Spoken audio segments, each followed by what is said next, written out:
Hello everybody, it's take 3. It's a bit of a noisy garden. There's been a lot of screaming, so I'm trying to wait for the kids to die down a bit in the background. Anyway, I thought instead of reading Qoheleth, I'm just going to tell you what I gleaned from it in this video, and then in the next video I'll read Qoheleth. So please bear with me. I'm going to bow our hearts first. Thank you for coming. Dearest Abba Yahweh, we come before you to worship you and praise you and to thank you, Father, for this day and every day, and for bringing us together in fellowship with Qoheleth. Please open up our eyes, ears and hearts to see, hear and understand the deeper, more hidden meanings of these words. Have us learn and digest only from your truth, your wisdom and understanding. Have us learn and change in ways that are pleasing to you, Father. Guide our every step, our every word, our every thought here. We desire to be in you and have you alive in us. Thank you for this invitation to share the word. Through Yeshua, we pray in Yahweh, Yahweh Kodesh Elohim, Yahweh Echad. Amen. Okay, so kind of what I gleaned.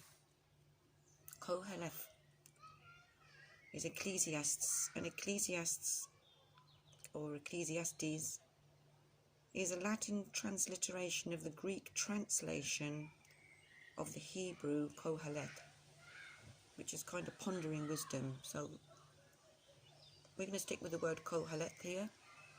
In Hebrew word, it means one who gathers people together. In this case, in these 12 chapters, it's to learn. And in English, it's often, Qoheleth is often translated as a teacher. So this teacher is a character in the book and not author of the book. The author is anonymous. Some say it's King Solomon, others say it's another descendant of David. They also found that some people say it could be an Israelite teacher from later in history with Solomon's teachings. Who knows? It's obviously there for a reason. Abba Father made sure. Qoheleth reflects on the limits of our human power, reminding us to always remember the greater power in knowing that the things of earth are temporary and the study of wisdom never ends. It's an enigma, wisdom. Goes on and on and on. The gift is to enjoy the simple things in life, or of life. Not to get funny about your expectations not being met and your plans not being made, but to enjoy the real life, the experience as it unfolds in front of you each day, each moment. Find the good in things. It's really good practice. It's good for the mind, it's good for the heart, it's good for the soul. It's a challenge to any false hope you may harbour. You be challenged and deal with it, yeah? So, in this chapter, these 12 chapters, sorry, this little book, Hevel is futility, really, at the end of it. It's mentioned 37 times in 12 chapters, so the word in Strong's is Habel. It's spelt, if you turn it to Otiot, it's Hey, Bait and Lamed. So Hey is throw hands up in worship and awe. Praise the Father. And then Lamed on the end is He steers and guides us. The one that steers and guides us. And it's all about pitching tents with Abba. That's Bait in the middle. So if we pitch tents with Abba, we raise our hands in the air and pray, and believe that He knows best, and let Him steer us and be yoked to Him and have Him guide you in every step. And then there's nothing like futility, really. It dissipates. That's what I'd say.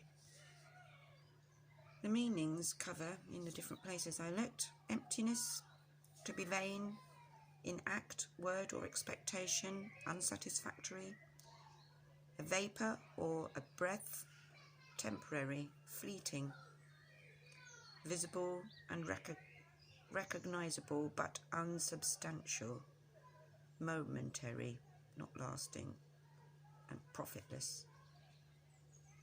An expressive term presenting the theme of futility and frustration, really, all the way through in different ways, as many ways as you possibly could fit in, I think. A demonstration of vanity and pointlessness of all things. Okay, so that's what I'd like to tell you about it, what I've found out in research, how I feel. How do I feel? Okay, Qoheleth has made these things come up in me in the last few days. As we're born, we're washed into the stream of life we set off. The stream being our life and everything we experience in it. Like a river we flow, so fresh and clean at the source. And all our life, our eyes, heart and mind search. What do we find? Models of understanding are recognised. So, 3 models, categories presented through which cycles of all kinds are presented to us. Are the physical, gathering in the body, our needs, mental, the one that says I know, and the mind, processes of the mind, and the spiritual, searching we do, the unseen, ongoing understandings, searching of the soul.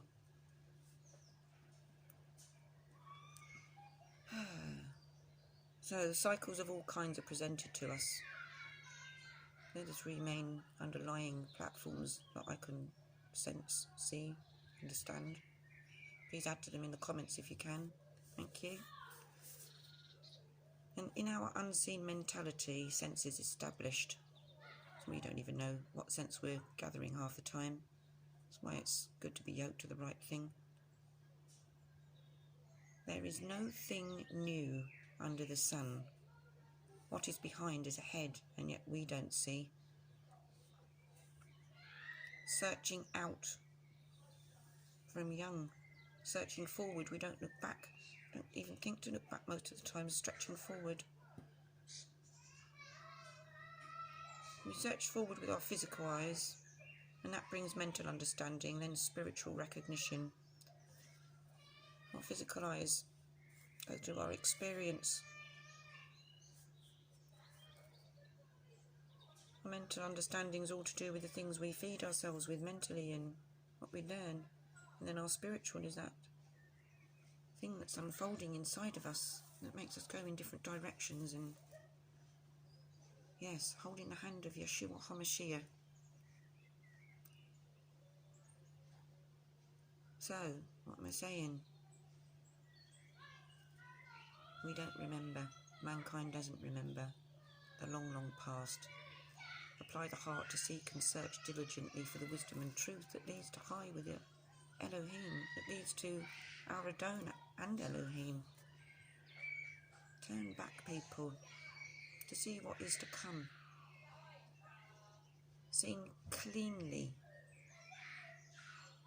from a first perspective, like a fresh perspective from the beginning, in view of nothing lost yet. I hadn't gone through everything. And we're walking with our Father then. Before the fall, before Babel and confusion, before the many languages and ways of man covered the earth, along with transgression, confusion, complication and much change, all cycles of growth and decay, of matter and material world vanish like puff of smoke. All generations ask, why are we here? What is the purpose? What's our purpose? And many ask, why does it all feel so futile? I'd say be humbled by it. It's a gift. To know there is no gain under the sun, and that we feed on wind. Whose wind? Whose wind are we feeding on? What are we taking in? What are we breathing out? Where does that wind come from? What sense does it have? What basis does it establish? A flimsy one? A strong one? Stand on the rock of Yeshua. That's the basis we should be standing on for truth, solidity, solidarity. And to know that we feed on wind. We feed on wind. Think about it. We are to know that we all await an appointed time. And what do we gain from our toil, our work that we do here? Everything we put our efforts into. Physical efforts this is mainly, and mental efforts really. Only He knows the beginning from the end. There's nothing we can fathom, as much as we think and do. Because He does it all. He's seen it all before. He knows what you've pursued and your motives for doing so, even if you don't know them yourselves. We all come from the dust and all return to the dust in flesh. The spirit of the sons of man go upward into the light, and the spirit of the beast go down, a fall into darkness. If you go right back, at first we rejoiced in Him, and now we don't, but we will again. We're watching for the signs and waiting for our Adon, our Master, our Teacher. His will be done on earth as it is in Ashamayim, in heaven, in the heavens. Waiting with patience to join Him and humbled with gratitude, while washing and bathing in the Word, the truth, the good news and guidelines, disciplines that we seek for. It brings an inner peace, a stillness. So, what am I doing? I'm awaiting with expectation and hope with Him in my heart. We will be gathered. Yireh Yahweh and hallelujah. I love you all so much. It's comforting to know I'm not alone in the desire of my heart. I hope and I pray this has been a berachah in wordless ways. The next video will be the first half of Qoheleth. I hope to see you there. Much ahav and shalom. More praise and esteem to our beloved Kodesh, Elohim, Yahweh El Shaddai. Amen.